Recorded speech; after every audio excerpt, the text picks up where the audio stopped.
Bienvenue dans Deep Media, le podcast qui décrypte les médias à l'ère du numérique. Je suis Julien Bougeot, consultant en social media, IA générative et formateur depuis plusieurs années. Mais avant tout, je suis un passionné et curieux de l'univers médiatique depuis plus de 15 ans. Aujourd'hui, je vous propose une série de micro-épisodes spéciaux depuis les 8e rencontres de l'innovation éditoriale qui se sont déroulées il y a quelques jours à Paris. Un événement porté par samsa.fr qui réunit les professionnels des médias de tous horizons. Sans plus attendre, partons à la rencontre des intervenants. Ludovic Blécher, bonjour et merci de nous accorder quelques minutes à l'occasion des rencontres de l'innovation éditoriale. Un petit mot par rapport à la conférence tout à l'heure que vous avez donnée, et vous avez notamment fait une veille avec pas mal d'usages de l'IA générative dans le monde des médias. Et moi, je voulais plutôt m'attarder sur la fin de la conférence, avec plutôt un peu le futur, le devenir. Comment est-ce qu'on peut un petit peu donner quelques grandes lignes directrices un petit peu sur ces grands enjeux qui vont venir à l'avenir avec l'usage de l'IA? Je vais répondre à votre question, mais peut-être un peu de contexte avant, bien sûr, juste pour que vous ayez un peu en tête. Moi, j'ai 25 ans d'expérience dans la tech et les médias. Et ce que je note beaucoup, c'est à la fois comment les médias sont frustrés par leurs outils technologiques, comment ils ont une vraie difficulté à en changer et aussi à aimer la tech pour ce qu'elle est et ce qu'elle peut apporter. Donc j'ai j'étais rédacteur en chef de journaux ici, j'ai un profil qui m'a emmené aussi à créer des produits. J'ai passé 10 ans chez Google, j'ai vu des expérimentations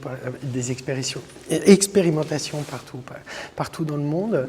Et j'ai décidé, il y a 2 ans, de créer le stack technologique dont les médias disent qu'ils rêvent, mais qu'ils ont parfois du mal à adopter pour des raisons finalement de difficulté à changer. Et moi, je pense que la technologie est souvent un élément qui force, les Anglais disent forcing function, pour changer les choses et faire du change management. Voilà, donc c'est un peu ça notre point de départ. Ouais. Donc je vous ai parlé ce matin d'exemples sur l'IA qui sont des exemples de passage à l'échelle. Oui. Et pour moi, c'est ça qui est assez fondamental, c'est de se dire, on teste, on s'amuse avec, mais il y a un moment où quand on le met vraiment dans son moteur, c'est là où on arrive à casser les silos, à changer les organisations, à repenser sa façon de produire, son expertise et quelque part son journalisme et sa relation avec le lecteur. Voilà. Alors je viens à votre question. Merci pour le contexte. Donc effectivement, la question, c'était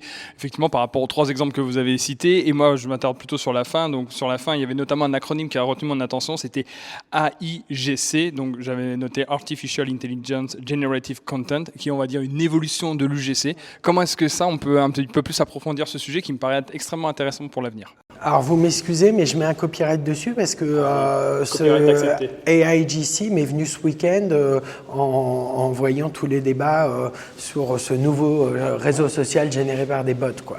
Donc nous on est tous passés à travers le User Generated Content qui est vraiment finalement au cœur de l'Internet, dès le départ, les forums, les newsletters, puis les commentaires, puis les vidéos envoyées par les citoyens, puis le citizen journalism, le tsunami, etc. Donc voilà, donc là, on arrive à autre chose, c'est un environnement où il y a de plus en plus de contenus qui sont générés par des agents. Voilà. Donc, ce contenu généré par les agents, comment il interpelle les médias et le journalisme, c'est une question absolument fondamentale. Et ça peut être de plein de façons. D'abord, que nous, on ne se prive pas d'avoir aussi du contenu généré par des agents ou d'utiliser des agents pour nous alerter ou pour nous permettre de produire mieux. Deuxièmement, peut-être qu'à un moment, on se dit, non, moi, je suis 100% fait à la main. Aucun agent, mais dans ces cas, si je le fais, je dois certainement le revendiquer parce que c'est un positionnement et ça fait partie de la proposition de valeur. Troisième option, c'est de se dire, mais finalement, dans ce monde-là, quelle est ma place? Et je pense que c'est ça le plus important. Et c'est la place d'expertise, de générateur de confiance et de labellisation. Et à cet endroit-là, il y a, à mon avis, un espace aussi bien en termes de modèle économique que de retisser un lien et de replacer les audiences au centre qui est assez fondamental. Voilà, donc on est dans cet univers-là et on a eu des disruptions. Là, c'est une révolution. D'accord. Et juste une dernière question. On sent que les médias ils sont plutôt en face pour aller là-dedans et ils arrivent maintenant à choisir leur rôle parmi ces 3 propositions, ou on en a encore un rôle de tâtonnement? Franchement, je crois loin de moi l'idée de dégénéraliser les médias, ça ne veut plus dire grand-chose. Dans l'écosystème, il y en a qui, évidemment, sont très technophiles, d'autres très technophobes, il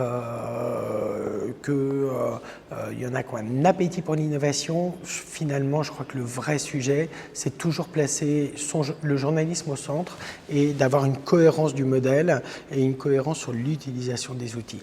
Ma seule certitude, c'est qu'à un moment, il faut que les choses passent à l'échelle pour avoir vraiment de l'impact. Et juste les expérimentations, c'est très bien, mais ça ne suffit pas. Ça doit permettre de tirer des enseignements pour intégrer ou pas et le mettre au cœur de sa proposition de valeur. Et c'est sans doute l'étape à laquelle on arrive maintenant. Merci beaucoup.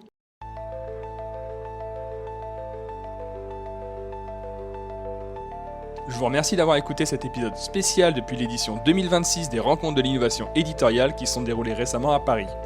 Je vous donne rendez-vous très rapidement pour la suite de ces micro-épisodes spéciaux.